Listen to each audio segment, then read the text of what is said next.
les deux plus grosses planètes de notre système solaire en même temps dans le télescope. Il s'agit d'une catastrophe imminente. Si Jupiter et Saturne étaient soudainement sur une trajectoire de collision, laquelle de ces deux planètes sortirait victorieuse? Comment la composition de ces planètes affecterait-elle le résultat?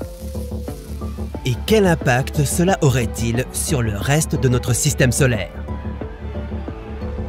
Voici Et si, et nous nous demandons ce qui se passerait si Jupiter et Saturne entraient en collision. Le 21 décembre 2020, Jupiter et Saturne n'ont jamais été aussi proches depuis près de 400 ans. Cet événement exceptionnel porte un nom épique, la Grande Conjonction. On pouvait voir les deux planètes en même temps dans un télescope. Elles apparaissaient comme une seule étoile dans le ciel du soir. Mais elles étaient encore assez loin d'une collision astronomique. Si les deux géantes se rapprochaient un peu plus, ce ne serait pas la première fois que Jupiter se retrouverait en tête-à-tête avec une autre planète. Et vous pouvez probablement deviner qui va gagner cette bataille. Jupiter et Saturne sont toutes deux presque entièrement gazeuses, principalement composées d'hydrogène et d'hélium. Et bien qu'elles aient des noyaux solides, il n'y a pas de transition nette entre les différentes couches. Jupiter aurait quelques avantages significatifs. Elle est environ 3 fois plus massive que Saturne, avec presque le double de volume. Et elle se déplace aussi plus rapidement. La vitesse de rotation de Jupiter atteint 13,07 km par seconde, tandis que Saturne tourne à un peu moins de 10 km par seconde. Mais Saturne a une carte à jouer dans la bataille. Dans ces deux anneaux, il y a au moins 150 lunes et îlots lunaires.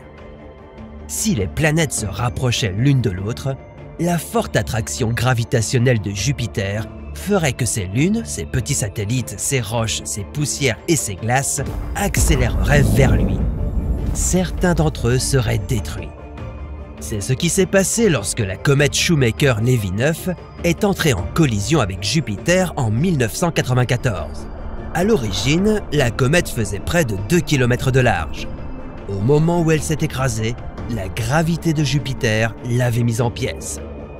Ces fragments se sont écrasés sur Jupiter avec la force de 300 millions de bombes atomiques.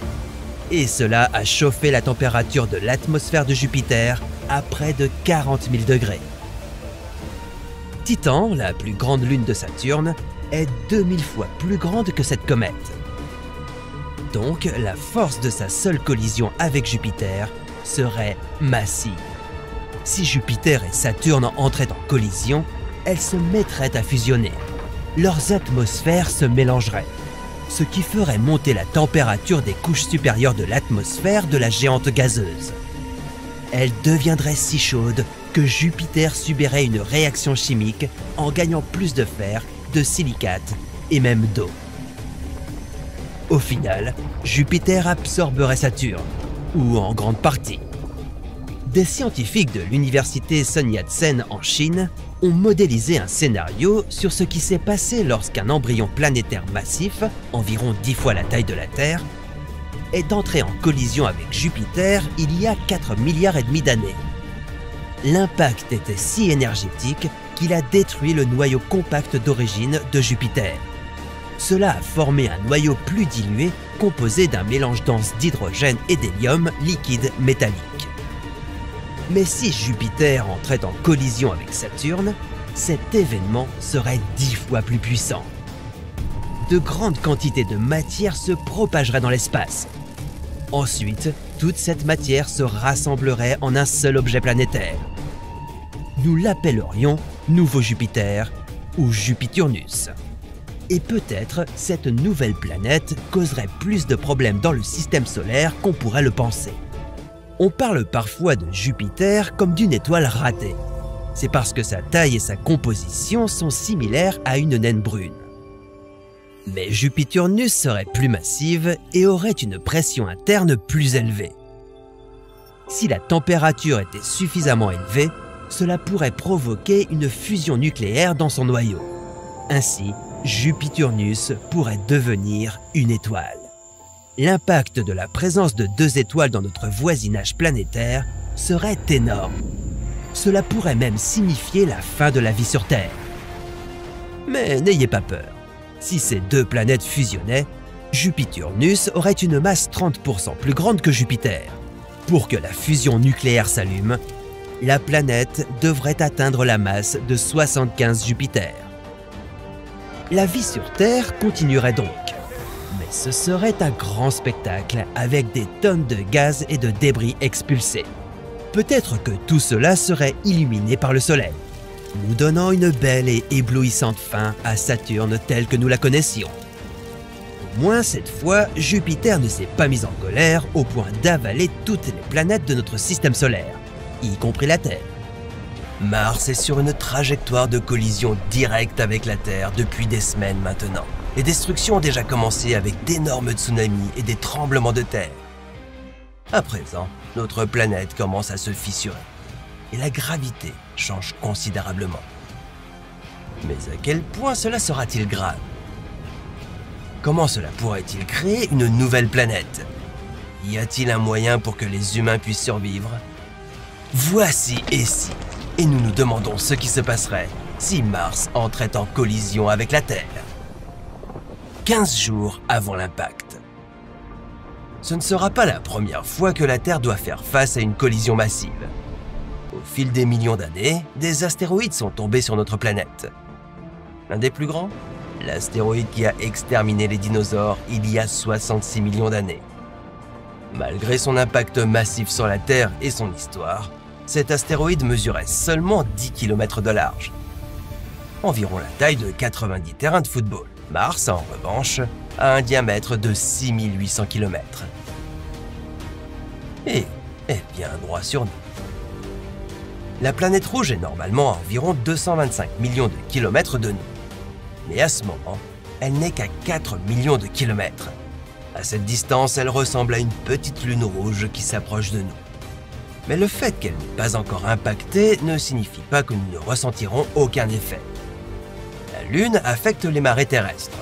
Alors, que se passe-t-il lorsqu'un autre corps céleste massif est proche de notre planète? La force gravitationnelle serait si forte que la croûte terrestre commencerait à se gonfler et notre eau monterait. Elle pourrait monter si violemment que de multiples tsunamis deviendraient une réelle possibilité. Je reviendrai là-dessus dans un instant, 3 jours avant l'impact. Ok, maintenant, à seulement 800 000 km, Mars est 2 fois plus loin de la Terre que la Lune. Étant donné son angle d'approche sur la Terre, nous verrions une demi-lune rouge devenir de plus en plus grande à chaque minute. Mais la planète rouge est 10 fois plus lourde que la Lune et tire déjà surtout sur Terre, avec beaucoup plus de force que celle que la Lune pourrait seulement imaginer. Cela crée le chaos. À ce stade, les marées montent de 30 à 50 mètres de haut. Au plus profond de la Terre, les plaques tectoniques commencent à se déplacer et à grincer. Mais ça va devenir bien pire. Dans 36 heures, Mars atteindra la même distance de la Terre que la Lune. Ensuite, les marées monteront 10 fois plus haut que d'habitude, 60 à 100 mètres. De vastes étendues de zones côtières et de villes seront inondées. Dites adieu à Miami, Venise et toute autre ville près d'un grand plan d'eau.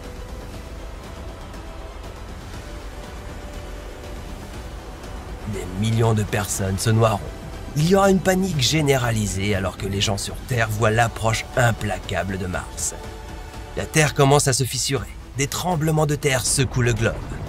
Des volcans entrent en éruption, recouvrant le paysage environnant de lave chaude et fondue. Les gens courent vers des bunkers souterrains, saisissant toute source d'énergie disponible. S'en sortiront-ils? Il y a 4,6 milliards d'années. Attendez une minute, avant de voir ce qui va arriver ensuite à la Terre. Comment en sommes-nous arrivés là? Qu'est-ce qui a envoyé Mars nous heurter en premier lieu? Eh bien, Mars aurait pu être poussé hors de son orbite par une planète vagabond. C'est une planète qui existe sans orbiter autour d'une étoile. Il y a des milliards de ce genre de planètes errant autour de notre univers. Elles sont parfois difficiles à détecter, cependant. Pourquoi?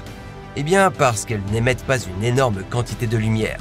et la lumière qu'elle reflète est à des longueurs d'onde incroyablement difficiles à détecter. Ainsi, il est possible qu'une planète vagabonde soit entrée dans le système solaire sans être détectée, a poussé Mars hors de son orbite actuelle, et on en est là. Et comme je l'ai dit plus tôt, ce n'est pas la première fois qu'une planète de la taille de Mars entre en collision avec la Terre. Environ 4,5 milliards d'années juste après la formation du système solaire, la jeune Terre et une planète de la taille de Mars se sont écrasées l'une contre l'autre.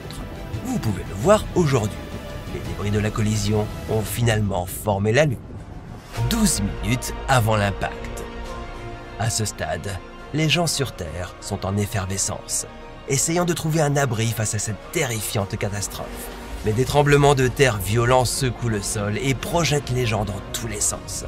Les tsunamis font rage et des millions de personnes se noient. Là où ils le peuvent, les gens courent vers des abris souterrains, espérant un certain niveau de protection.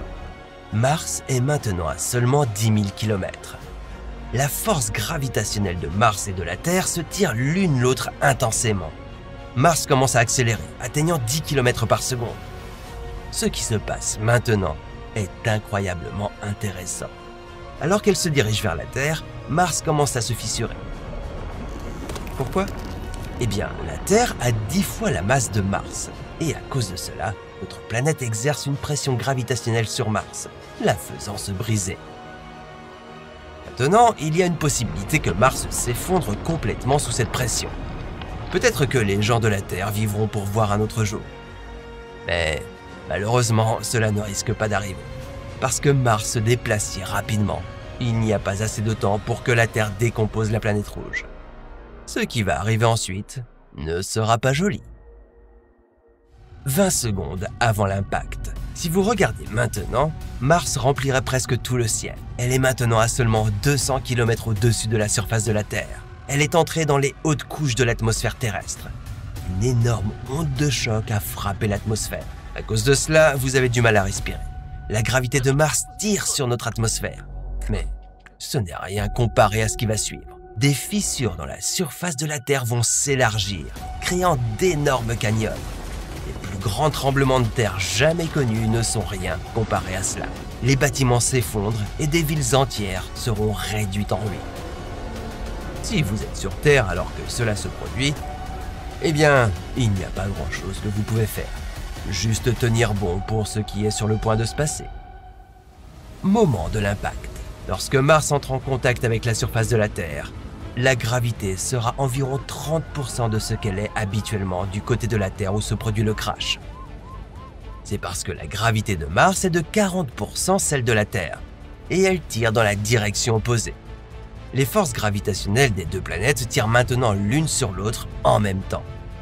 Mais cela n'est vrai que d'un côté de la planète. De l'autre côté du monde, les gens seront en fait 3% plus légers, juste avant nous.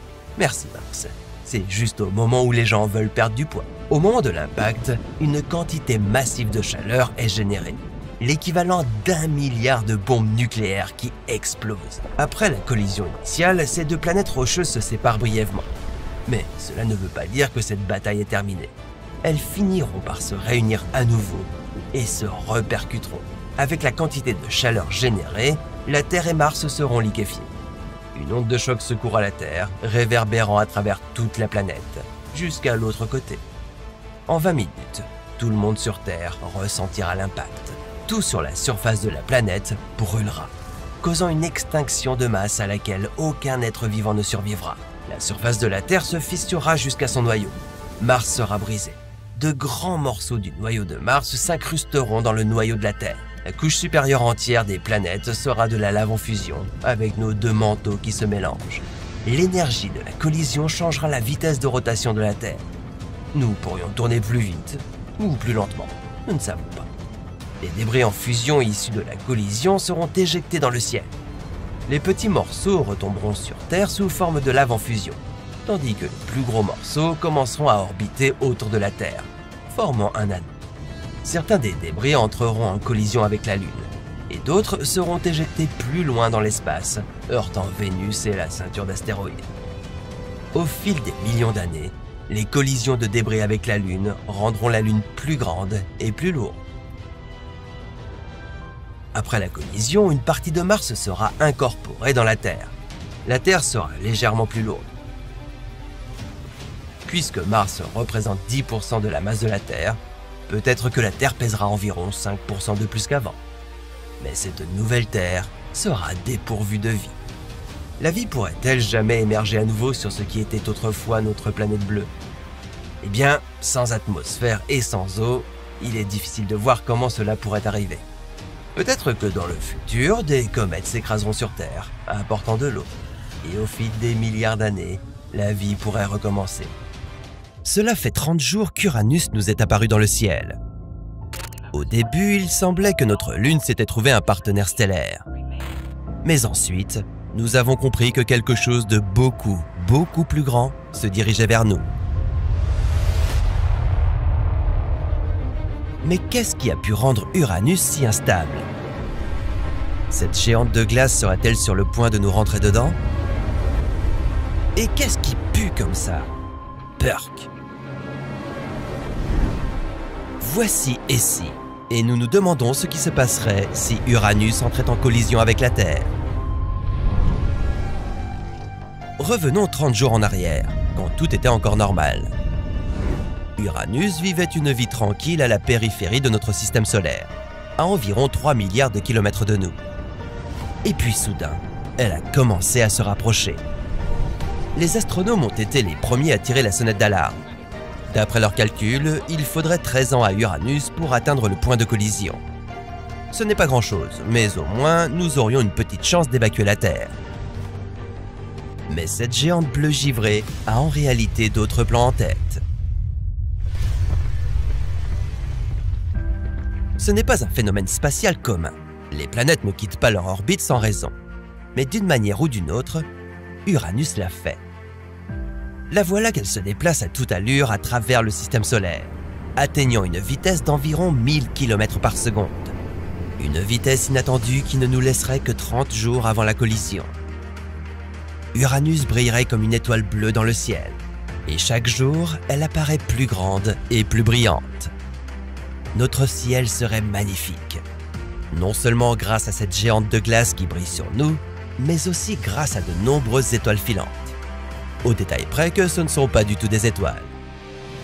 Pour atteindre l'orbite de la Terre, Uranus devrait passer une ceinture d'astéroïdes entre Jupiter et Mars. Cela perturberait les orbites stables de nombreux astéroïdes et en projetterait certains vers nous. Ces astéroïdes peuvent atteindre 240 km de diamètre. Quelque chose de bien plus grand que celui qui a fait disparaître les dinosaures de la surface de la Terre, il y a environ 65 millions d'années. Nous n'aurions nulle part où aller. Nous resterions là, à regarder la fin des temps se dérouler devant nos yeux. Autant profiter de la vue, du coup. Au moment où les premiers astéroïdes apparaîtraient sous forme d'étoiles filantes, Uranus aurait à peu près la même taille que la Lune. Mais elle grandirait rapidement en se rapprochant de plus en plus. Pendant que vous seriez ici, à attendre la fin de l'humanité, Uranus commencerait à sérieusement tout secouer. Parce qu'Uranus est environ 15 fois plus massif que la Terre, son attraction gravitationnelle commencerait à perturber massivement notre planète. Les volcans commenceraient à entrer en éruption de façon incontrôlée, et d'énormes tremblements de terre surviendraient, faisant imploser la Terre. Et la puanteur serait telle que vous tomberiez dans les pommes. Et oui, Uranus sent le paix. La haute atmosphère de la géante de glace est principalement composée de sulfure d'hydrogène. C'est la même substance qui fait que les œufs pourris puent si fort. Imaginez une planète entière d'œufs pourris engloutissant la Terre. Wow. Rien que d'y penser, ça me donne la nausée. Ah, au fait, Uranus ne viendrait pas seule. Elle serait accompagnée de ses 27 lunes pour le trajet. Et ces lunes frapperaient la Terre de tous les côtés. Pour finir en beauté, Uranus comprimerait ce qu'il reste de notre atmosphère. Et la montée rapide des températures enflammerait la surface de la Terre. Peu après, notre belle planète bleue tomberait sous l'escarcelle de la géante de glace, et commençant ainsi à tourner autour d'elle pour finalement devenir l'une de ses nombreuses lunes. Néanmoins, Uranus ne s'en tirerait pas si facilement avec ce choc. La dernière fois qu'elle est entrée en collision avec un autre objet planétaire, 2 fois plus gros que la Terre, elle s'est renversée.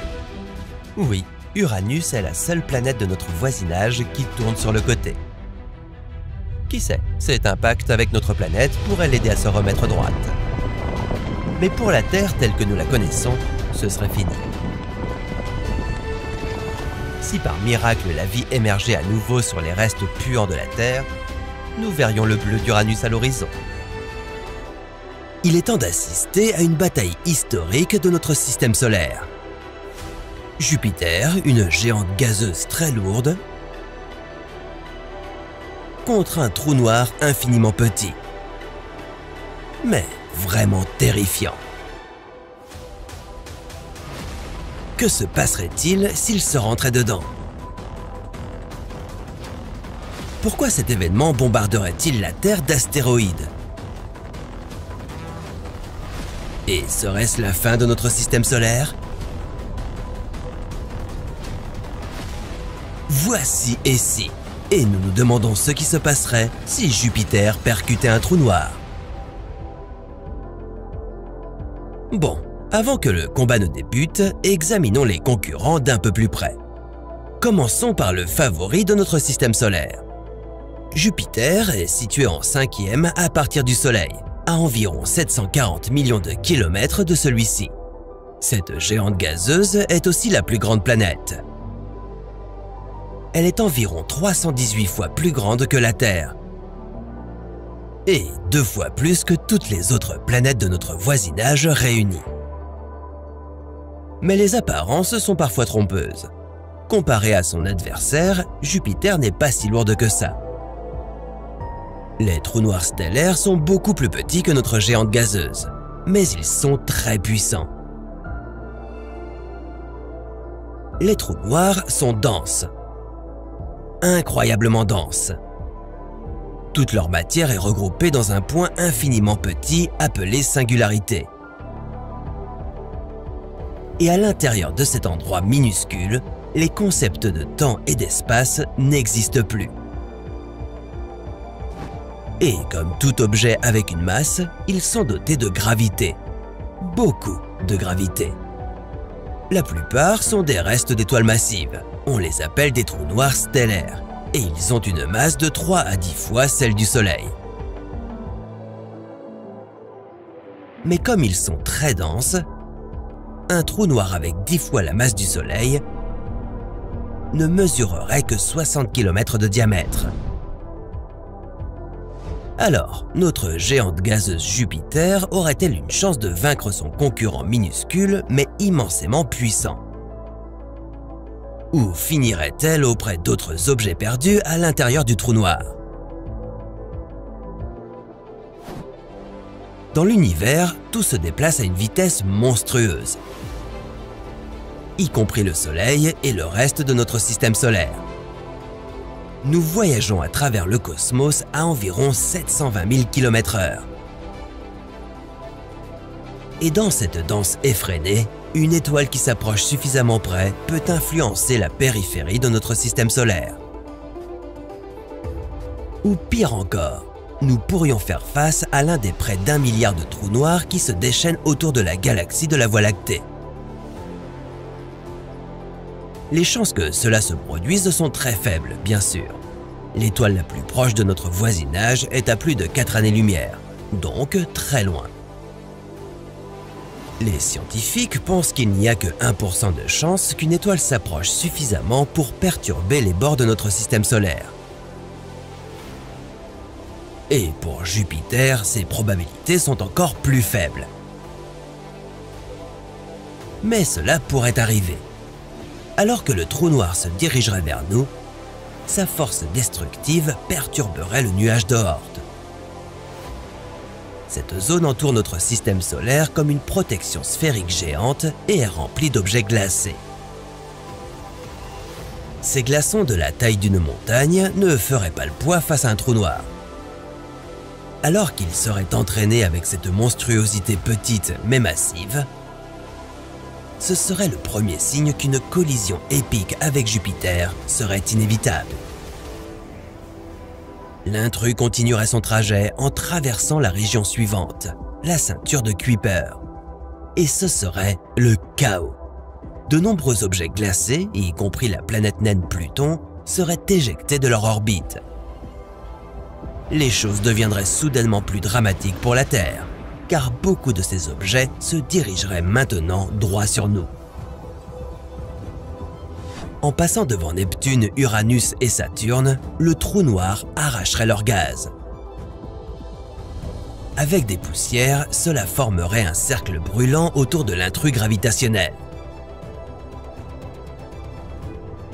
Et si le trou noir s'approchait trop de l'une de ces planètes, elles risqueraient également d'être éjectées de leurs orbites.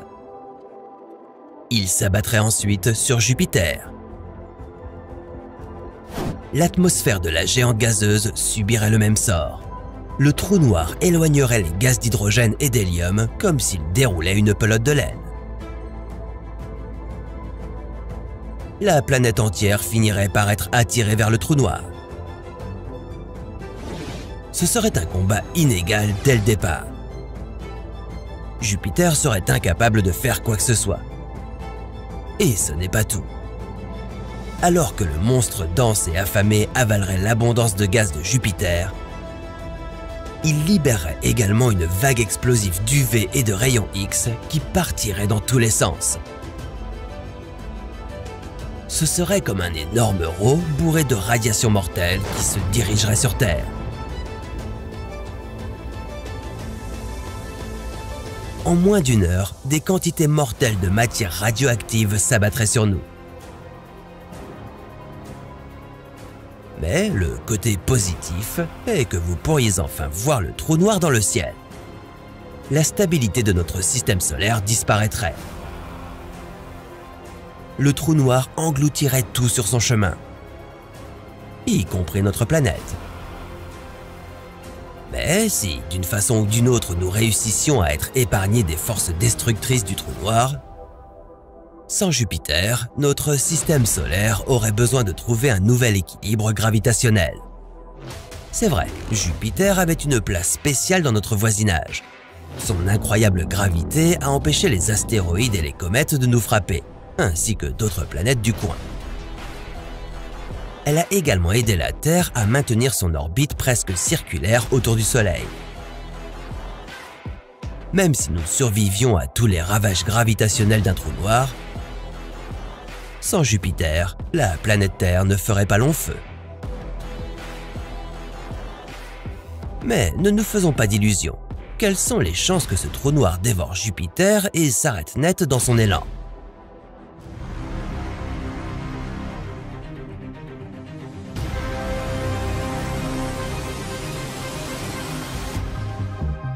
La plus grosse planète du système solaire a décidé de se rebeller et fonce maintenant droit vers la Terre. Il ne vous reste que 30 jours avant que cette géante gazeuse nous anéantisse tous. À quelle vitesse Jupiter se déplacerait-elle? Quel genre de ravage pourrait-elle causer en chemin? Et y a-t-il un moyen de survivre après avoir été gobé par ce Pac-Man planétaire? Voici et si, et nous nous demandons ce qui se passerait si Jupiter entrait en collision avec la Terre. Dans notre ciel nocturne, Jupiter apparaît comme une étoile brillante. D'ici, seuls Vénus et la Lune brillent davantage. Mais quelque chose d'étrange se passe à 588 millions de kilomètres de nous. Jupiter a augmenté sa vitesse à 225 km par seconde. C'est 15 fois plus rapide que sa vitesse orbitale habituelle. Cette géante gazeuse, 11 fois plus grande et 317 fois plus lourde que la Terre, est à présent en roue libre. Et elle va foncer sur nous jusqu'à ce qu'elle remplisse tout le ciel nocturne. Mais ne vous inquiétez pas, vous pourriez déjà être mort bien avant que ces 30 jours soient écoulés. En se déplaçant vers la Terre, Jupiter va d'abord traverser la ceinture d'astéroïdes. Cette région située entre Jupiter et Mars est constituée de centaines de milliers de corps rocheux, allant de minuscules particules de poussière à des astéroïdes de près de 1000 km de large. Mais aucun d'entre eux ne pourrait ralentir la géante gazeuse. La distance moyenne entre ces astéroïdes est à peu près égale à la taille de cette Jupiter. Donc, il y a même une chance que la planète puisse passer à travers sans encombre. Dans notre ciel nocturne, la géante gazeuse ferait déjà le double de sa taille habituelle. Ce qui ne semble pas être une raison suffisante pour susciter la panique générale. Mais ça ne veut pas dire qu'elle ne causerait pas un peu de chaos pendant son voyage. Voyez-vous, Jupiter est vitale pour notre système solaire et pour la vie sur Terre. Elle agit comme un gardien de notre confortable voisinage planétaire, en nous protégeant notamment des bombardements permanents d'astéroïdes géants. En effet, l'attraction gravitationnelle de Jupiter est massive, environ 4 fois plus forte que celle de la Terre. Cette dernière redirige les astéroïdes qui pourraient être sur une trajectoire de collision avec nous. Et c'est une bonne nouvelle pour vous.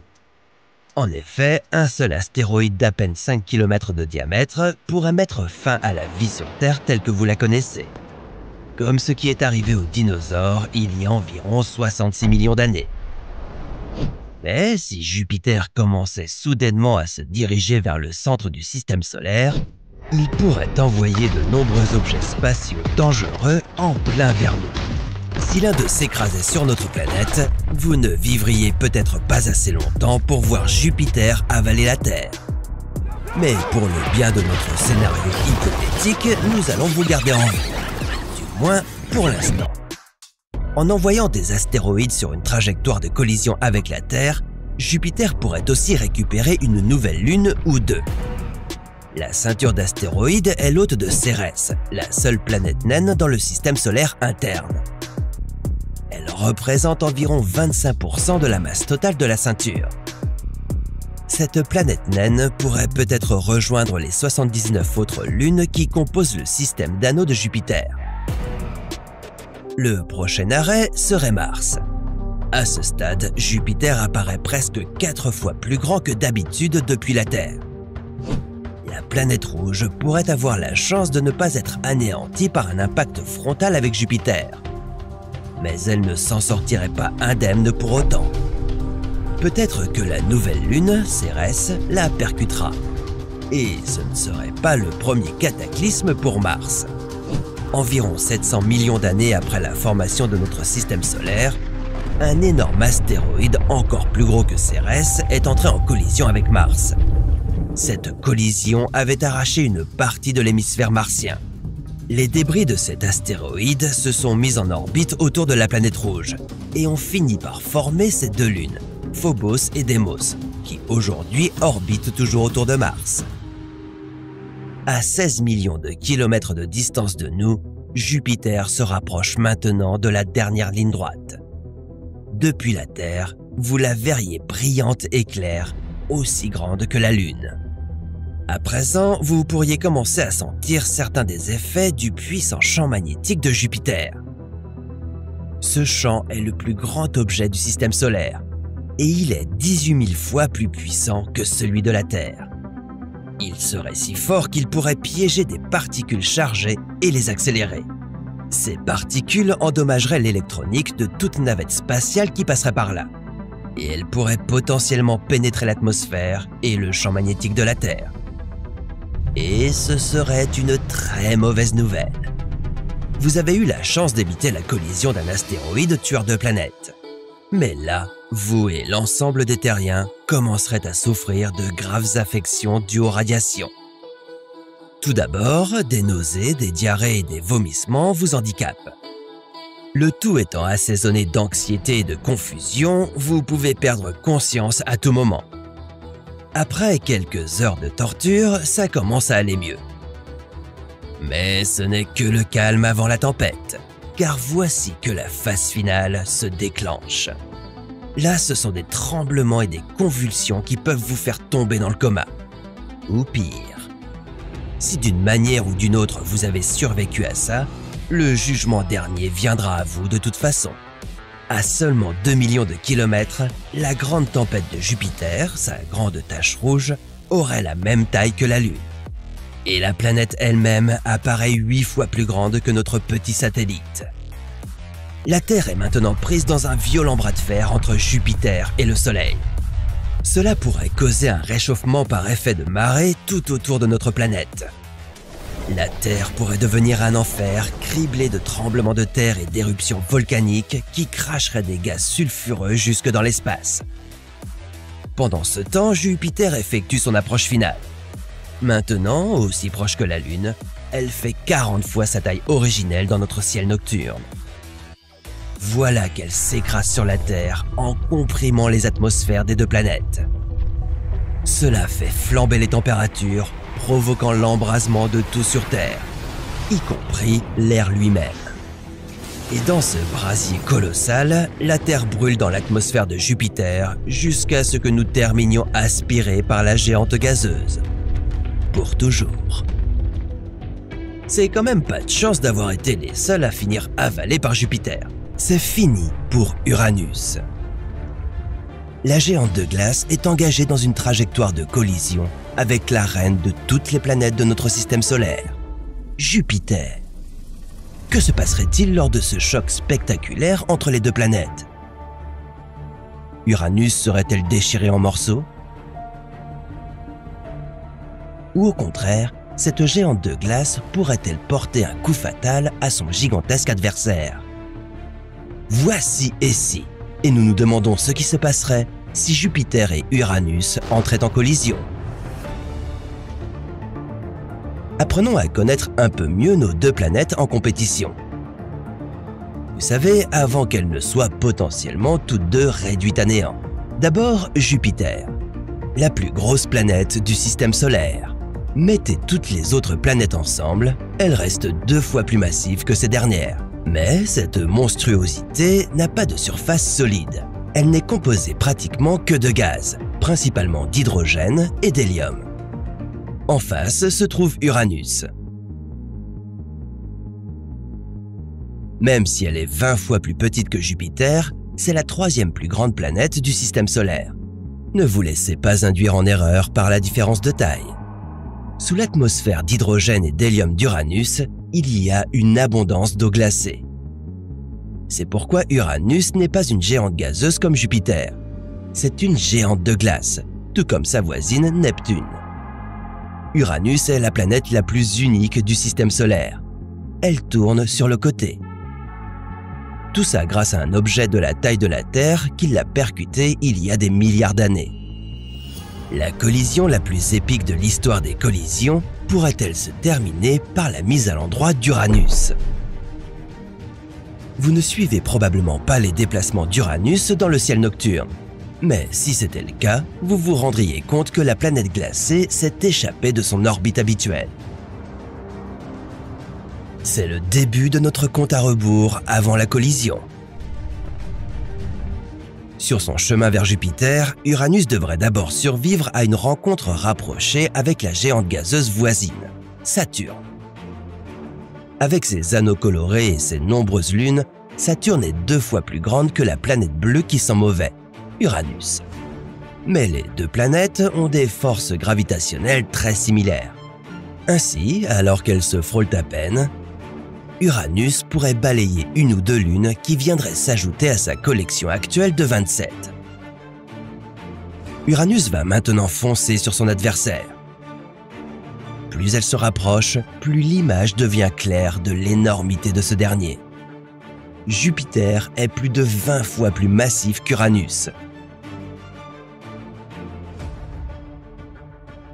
Et même si techniquement elle n'a pas de surface, sa gravité est plus de 2 fois plus forte. Uranus n'est peut-être en fait pas de taille. Sauf qu'il est trop tard pour faire demi-tour maintenant. De plus, vous êtes aux premières loges pour assister à ce combat épique. Déjà, l'approche de l'atmosphère de Jupiter ne serait pas simple. Uranus devrait d'abord se frayer un chemin à travers ses 80 lunes. La première d'entre elles serait Pasiphae. Il n'y a pas grand-chose à craindre ici. Pasiphae est très petite. 60 fois plus petite que notre Lune.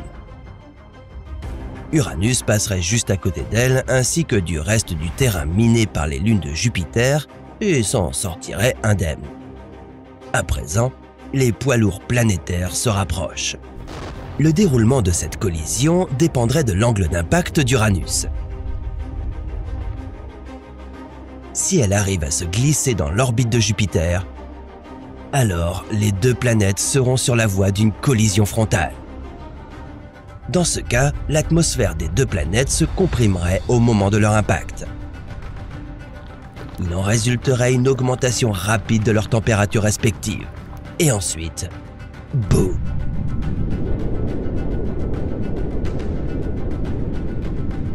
Non, je plaisante.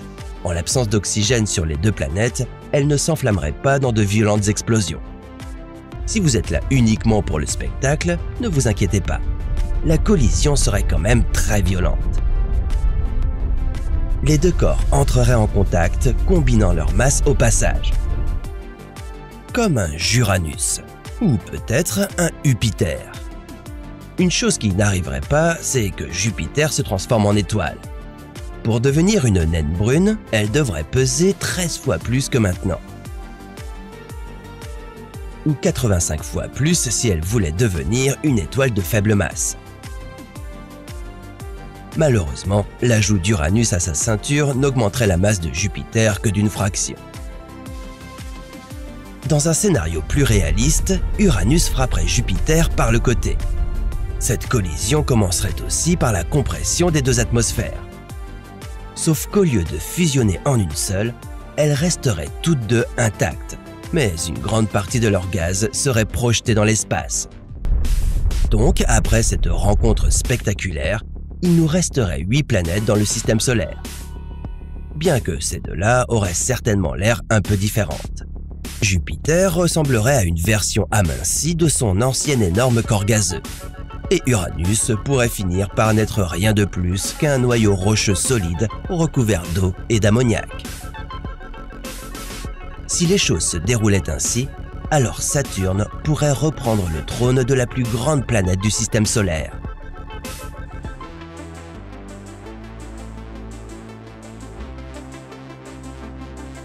La plus grosse planète du système solaire, face à la plus petite étoile de l'univers connu, se trouve aujourd'hui sur une trajectoire de collision. Et la Terre pourrait ne pas y survivre.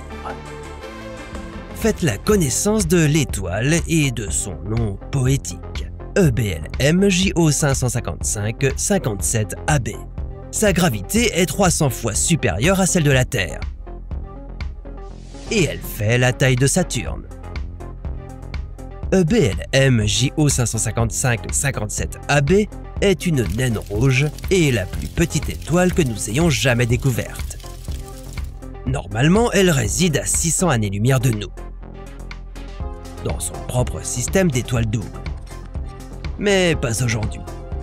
Aujourd'hui, elle a dépassé la limite de vitesse cosmique et s'est précipitée vers notre système solaire pour rencontrer la plus grande géante gazeuse qui s'y trouve, Jupiter. Rappelez-vous, avec un volume d'environ 11 fois la Terre, Jupiter est énorme. Elle est d'ailleurs bien plus grande que l'étoile naine rouge qui fonce vers elle, mais parce qu'elle est principalement composée d'hydrogène, elle n'est pas assez massive pour être une étoile. Pour commencer à convertir tout son hydrogène en hélium et se transformer en naine rouge, Jupiter devrait être au moins 80 fois plus massive qu'elle ne l'est aujourd'hui. Mais alors, que se passerait-il si ces deux géantes entraient en collision? Avant même que la naine rouge interstellaire puisse atteindre Jupiter, elle devrait traverser le nuage de Oort. Le nuage de Oort est un ensemble de comètes glacées et d'autres objets divers qui se trouvent à la périphérie de notre système solaire. Lors de son passage devant ces débris glacés, la plus petite étoile de l'univers connu causerait de gros dégâts dans notre voisinage planétaire. En effet, elle disperserait des comètes glacées, et certaines d'entre elles frapperaient la Terre. Il faudrait rapidement trouver un moyen de protéger notre planète de cette pluie de comètes, car le temps ne serait pas de notre côté. Car n'oublions pas que notre petite étoile continuerait à se déplacer vers Jupiter. notre invitée stellaire pourrait être plus petite en taille que Jupiter, mais elle serait certainement plus massive. Du coup, l'attraction gravitationnelle de EBLM JO 555-57AB commencerait à peser sur la planète. Et n'oubliez pas que nous aurions maintenant une deuxième étoile dans notre système solaire. Les choses commenceraient à devenir un peu chaudes. Toute la chaleur de la naine rouge plus sa forte gravité ferait gonfler Jupiter. L'atmosphère de la géante gazeuse se gonflerait à cause de la chaleur et de l'expansion des gaz. Une partie de l'atmosphère de Jupiter commencerait à s'échapper dans l'espace et vers l'intrus stellaire. Finalement, tous les gaz de Jupiter en fuite formeraient un anneau chaud autour de EBLM JO 555-57AB. Ce serait comme si nous avions un trou noir dans le système solaire. À la différence qu'il brillerait énormément. La naine rouge continuerait à déchirer lentement Jupiter. À ce stade, elle mangerait des morceaux entiers de notre géante gazeuse. Pendant un moment, Jupiter prendrait la forme d'un ballon de football américain, mais assez vite, l'étoile l'engloutirait entièrement. Pauvre Jupiter, tu n'as pas eu la moindre chance. Maintenant, nous serions dans un vrai pétrin. Jupiter n'existerait plus dans le système solaire. Et maintenant, nous aurions une étoile naine rouge alien entourée d'un anneau de gaz chaud. Notre système solaire ne serait pas le même sans Jupiter. Cette géante gazeuse n'était pas là que pour sa beauté. La gravité de Jupiter attire normalement les astéroïdes et les comètes qui arrivent dans notre voisinage planétaire. Elle les engloutit avant qu'ils n'aillent plus loin dans le système solaire. Sans Jupiter pour nous protéger de toutes les pierres spatiales, la Terre commencerait à être bombardée par toutes sortes de débris, comètes glacées, astéroïdes et j'en passe. Chaque jour, nous serions frappés par environ 170 météores, comètes et astéroïdes. C'est 10 fois plus que ce qui arrive sur notre planète en ce moment. La vie ici deviendrait certainement plus dangereuse. Qui sait combien de temps avant qu'un très gros astéroïde vienne détruire toute vie sur notre planète? Et les choses pourraient devenir encore pires. Avoir une autre étoile dans notre système solaire perturberait les orbites de toutes les planètes qu'elle croiserait, y compris celle de la Terre. Bien sûr, il faudrait des millions d'années à EBLM JO 555-57AB pour se déchaîner jusqu'à notre Soleil. Donc, vous pourriez rester en vie assez longtemps pour assister au chaos épique au ralenti. À moins que la naine rouge n'envoie une autre planète entrer en collision avec nous. Ce qui mettrait fin aux choses beaucoup plus vite. Toutes les collisions planétaires dans le système solaire créeraient un effet de vague. Les orbites planétaires seraient encore plus perturbées au fur et à mesure que le temps passerait. La Terre pourrait même sortir complètement de son orbite. Cela vous enverrait, vous et tous ceux qui se trouvent sur la planète, dans un voyage à travers l'univers. Sans le Soleil pour nous réchauffer, la Terre deviendrait très vite un rocher glacial et sans vie.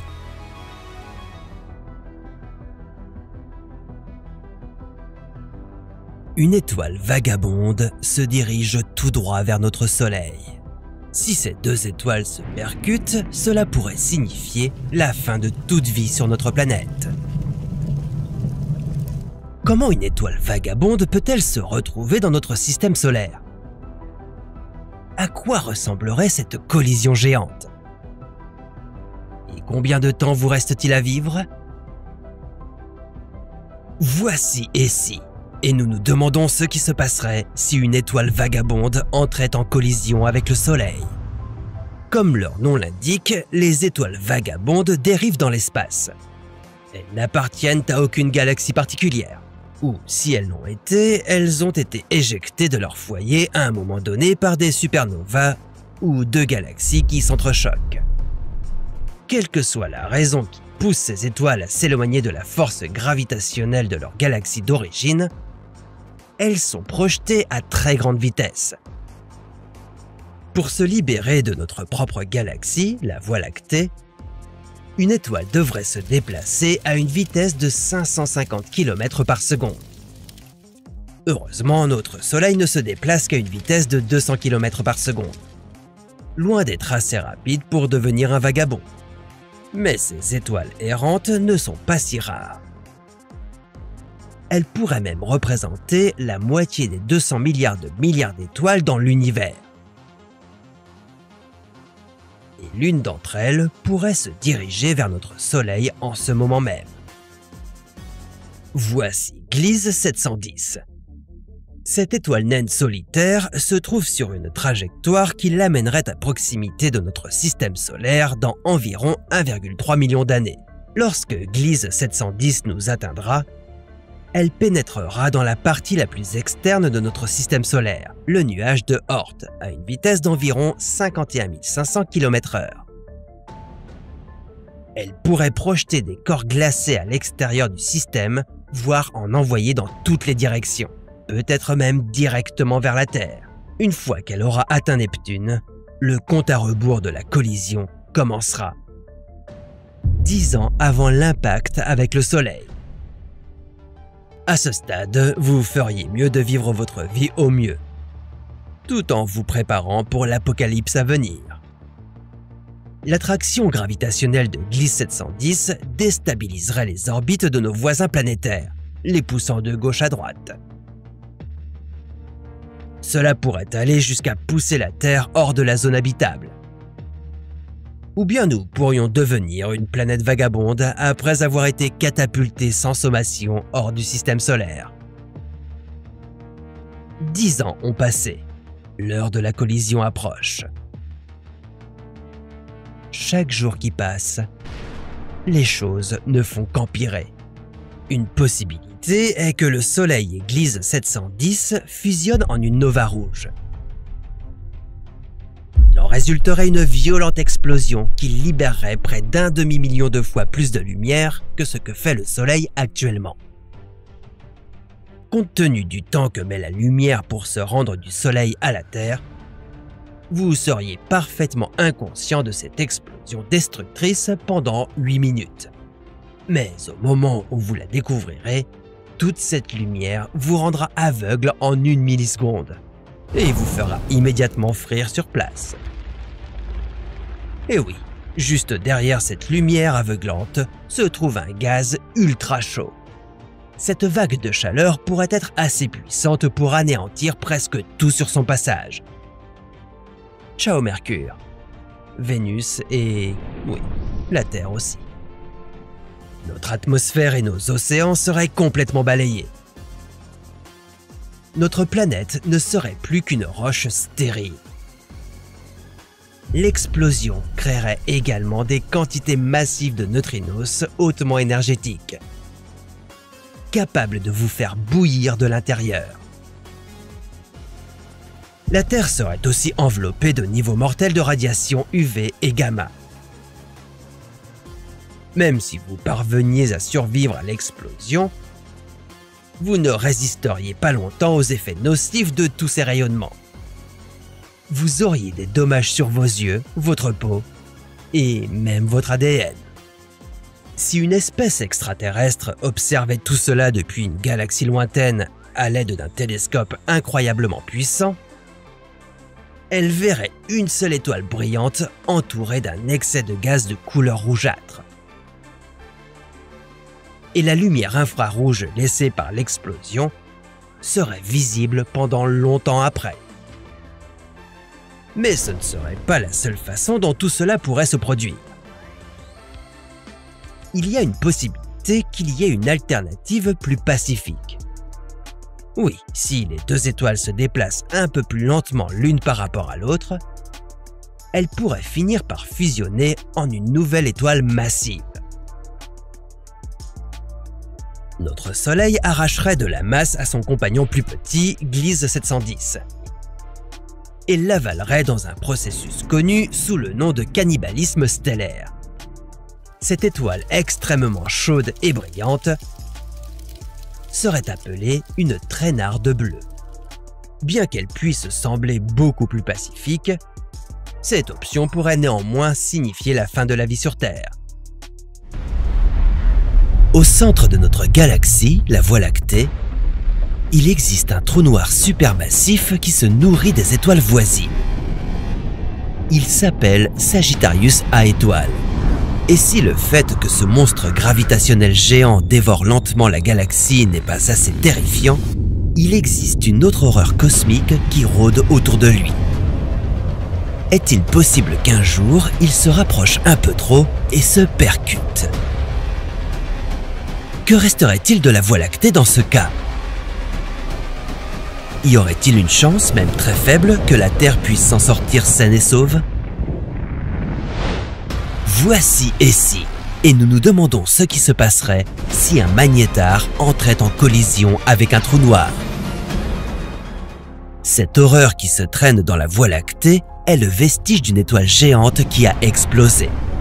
Mais ce n'est pas n'importe quel vestige. Il s'agit d'un noyau stellaire très dense et extrêmement magnétique qui s'est effondré. Le magnétar. Permettez-moi de rafraîchir vos connaissances sur les magnétars.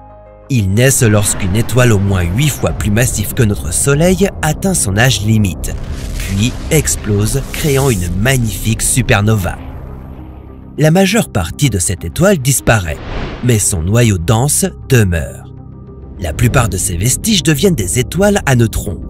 Elles tournent très rapidement, généralement quelques tours par seconde, et elles sont composées de neutrons.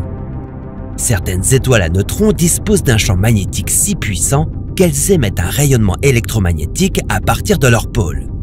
Cela fait d'elles des pulsars, et vous pouvez les observer avec un télescope lorsque leurs pôles sont tournés vers la Terre.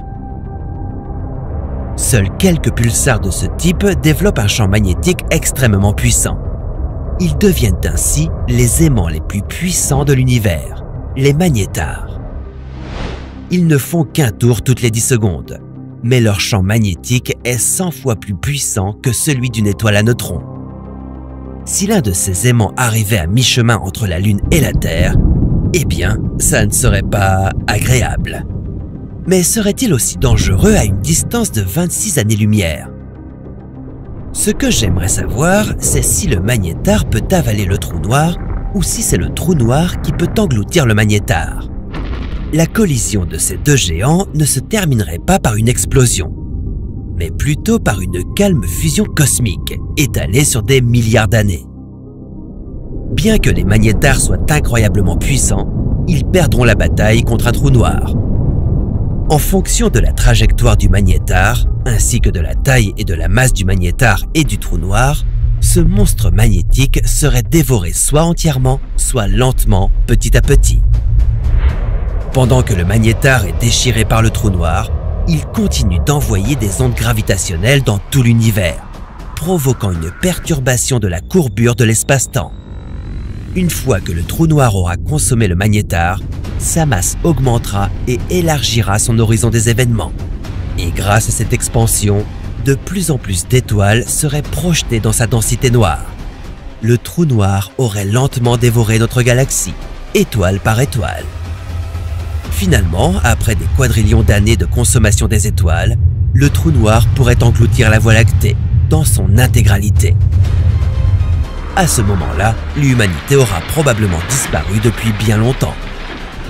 À moins qu'un autre événement cosmique ne vienne perturber ce festin dans un avenir de 4,5 milliards d'années. Les trous noirs sont l'un des objets les plus dévastateurs de l'espace, qui aspirent tout ce qui les entoure. Mais il y a un autre phénomène spatial tout aussi destructeur. Le trou blanc. Que se passerait-il si ces deux objets se rencontraient et s'entrechoquaient? Comment une telle chose pourrait-elle se produire? Qui sortirait vainqueur? Et au fait, c'est quoi un trou blanc? Voici et si, et nous nous demandons ce qui se passerait si un trou blanc entrait en collision avec un trou noir. Avant d'entamer ce combat, voyons quel est l'état des forces. Dans un coin de l'espace, nous avons le trou noir. Vous connaissez sans doute assez bien ce phénomène spatial emblématique. Son signe distinctif est de consommer chaque morceau de matière avec laquelle il entre en contact. Le trou blanc, lui, vous est probablement moins familier. Son principe est d'expulser l'énergie plutôt que de l'aspirer. Avec ses deux adversaires ayant des stratégies d'attaque complètement opposées, qui gagnera donc? Nous ne savons pas grand-chose sur notre mystérieux trou blanc. Il est pourtant beaucoup plus expérimenté pour conquérir l'espace que le trou noir. En effet, le trou blanc a de la bouteille. Il sillonne l'espace depuis des millions d'années, en dégageant tout sur son passage. Les scientifiques ont d'ailleurs théorisé le fait que le trou blanc était auparavant un trou noir. Ils soupçonnent même qu'après des millions d'années, les trous noirs deviendront des trous blancs. Et que toute l'énergie et la matière qu'ils ont consommée au fil des ans sera expulsée dans l'espace. Ceci étant dit, quand un trou noir devient un trou blanc, il peut ne pas faire long feu. Il doit donc rapidement chercher un trou noir s'il veut se battre avec. Et bien qu'il soit différent, le trou blanc est tout aussi destructeur qu'un trou noir, si ce n'est plus. Ce dernier éjecte par exemple des particules à la vitesse de la lumière. On peut donc facilement dire que le trou blanc se trouve être le vétéran dans ce duel avec un trou noir. Mais a-t-il vraiment une longueur d'avance? Après des millions d'années de destruction à travers l'univers, nos deux adversaires se rencontrent enfin. Ils ont combattu des astéroïdes, des planètes et même des étoiles. Mais ils ont toujours réussi à survivre. Aujourd'hui, ils font face à leur plus grand adversaire. Lorsque ces deux forces massives se rapprocheront l'une de l'autre, le trou noir prendra instantanément l'avantage. Le trou blanc fera de son mieux pour empêcher le trou noir de le déborder. Mais malheureusement, il n'a aucune chance. C'est parce que le trou blanc n'a pas d'autre choix que de cracher de l'énergie sur son adversaire. Bien qu'il ait pu se défendre contre tout ce qui se passe dans l'univers, le trou noir est malheureusement son seul véritable concurrent. La masse que le trou blanc expulse se transforme en énergie pour le trou noir. Mais le combat n'est pas pour autant rapide. Le trou noir peut aspirer son adversaire pendant des milliers d'années. Et à mesure qu'il se nourrit, le trou noir grossit et grossit. Maintenant, le trou noir est prêt pour le coup de grâce. Il avale complètement le trou blanc. Après avoir aspiré autant d'énergie, le trou noir est plus massif que jamais. Il pourrait par exemple être aussi grand que le Messier 87, qui fait 38 milliards de kilomètres de diamètre. Pour référence, c'est 3 millions de fois plus grand que la Terre. Donc, si un trou blanc et un trou noir entraient en collision, nous aurions un énorme trou noir qui errerait dans l'univers, rasant tout sur son passage.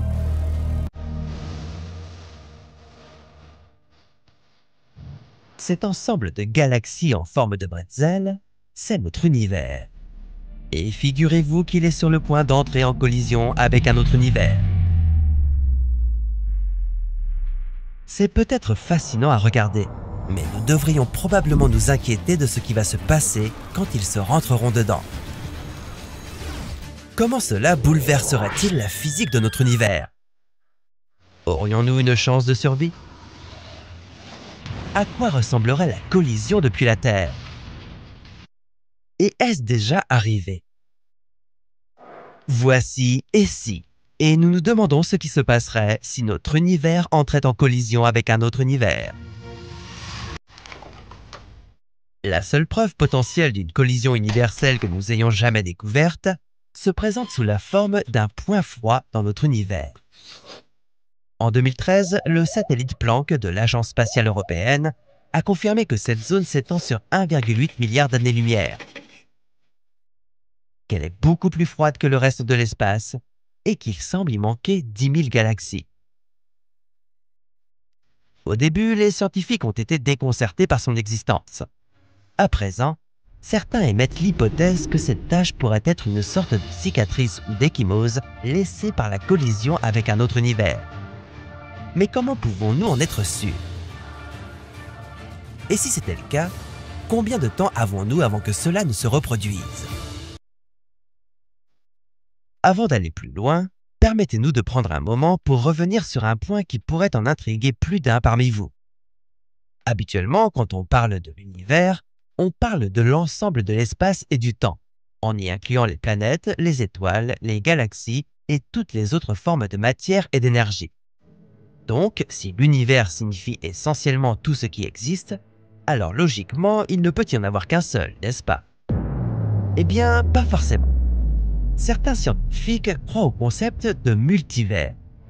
Cette théorie affirme que notre univers n'est pas le seul à avoir vu le jour lors du Big Bang, qu'il existe une infinité d'autres univers et que nous n'avons pas encore trouvé le moyen de les voir ou de les mesurer. Si cette théorie s'avérait exacte, il serait possible que tous ces autres univers aient pu se développer au même rythme, au même moment après le Big Bang. Si c'était le cas, ils auraient pu alors se heurter les uns aux autres au cours de leur expansion. Et cela nous ramène au point froid. Le point froid est une région de notre univers qui est 0,00015 degrés plus froide que partout ailleurs. Cela peut sembler insignifiant, mais du fait que la température du reste de l'univers est-elle constante, les scientifiques commencent à penser qu'il s'agit de quelque chose de plus qu'une simple anomalie. Ils pensent que le point froid pourrait être une cicatrice laissée par une collision entre univers, et que la collision pourrait avoir déplacé un peu d'énergie hors de ce point de notre univers, générant ce refroidissement. Mais à quoi ressemblerait une collision de cette ampleur? On ne peut pas en être sûr, mais il y a des idées plutôt sympas qui circulent. Selon un physicien de l'Université de Californie, si un autre univers venait à s'écraser sur le nôtre, il ressemblerait à un miroir géant dans le ciel se précipitant vers nous, car sa paroi réfléchirait la lumière. Si cet autre univers entrait en collision avec le nôtre, nous pourrions hériter d'un tout nouvel ensemble de lois régissant la physique. La gravité pourrait s'affaiblir, voire disparaître, ce qui aurait pour conséquence qu'un grand nombre de planètes échapperaient à la gravité de leurs étoiles, les envoyant dans l'espace à des vitesses insensées. Sans la gravité, les étoiles cesseraient d'exister et nous serions plongés dans une perpétuelle obscurité. Cela rendrait la vie sur Terre et dans la majeure partie de l'univers presque impossible. Sans étoiles brillantes, nous perdrions tout moyen de nous nourrir et de respirer l'air ambiant, car les plantes ne seraient plus capables de faire de la photosynthèse et ainsi transformer la lumière des étoiles en énergie. Mais aussi mauvais que cela puisse paraître, nous n'avons pas à nous en inquiéter, car les chances que notre univers entre en collision avec un autre sont presque nulles. D'une part, nous ne sommes même pas sûrs qu'il y ait d'autres univers avec lesquels entrer en collision. Et même s'il y en avait, toutes les collisions se seraient produites au moment où ils étaient en expansion, 380 000 ans après le Big Bang. Ce qui signifie qu'il y a peu ou pas de chances que cela se reproduise.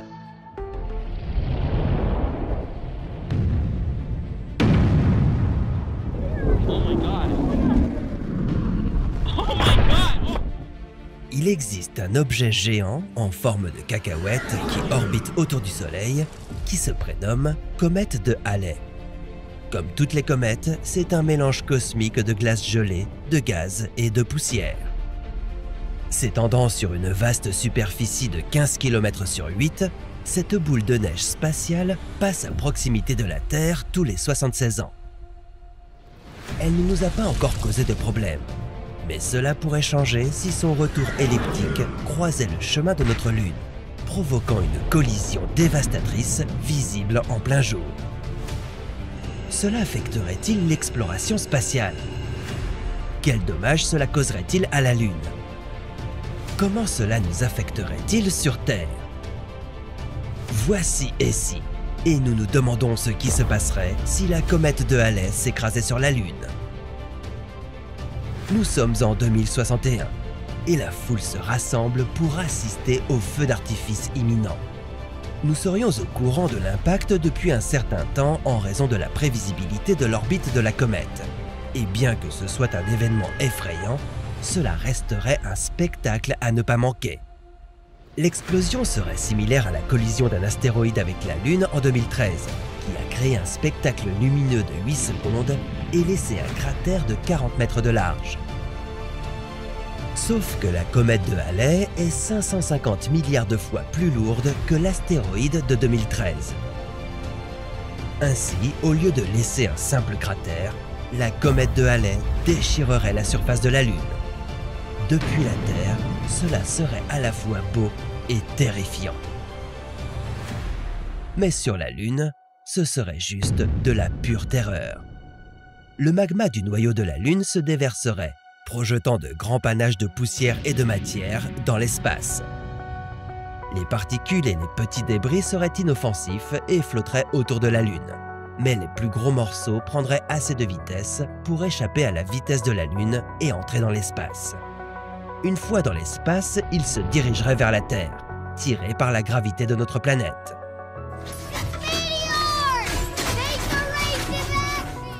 Espérons que nous aurons assez de temps pour nous préparer, car à ce stade, les gens devront s'abriter dans des bunkers souterrains pendant que le feu pleuvra du ciel. La dernière fois qu'un gros rocher a explosé dans notre atmosphère, c'était en 2013.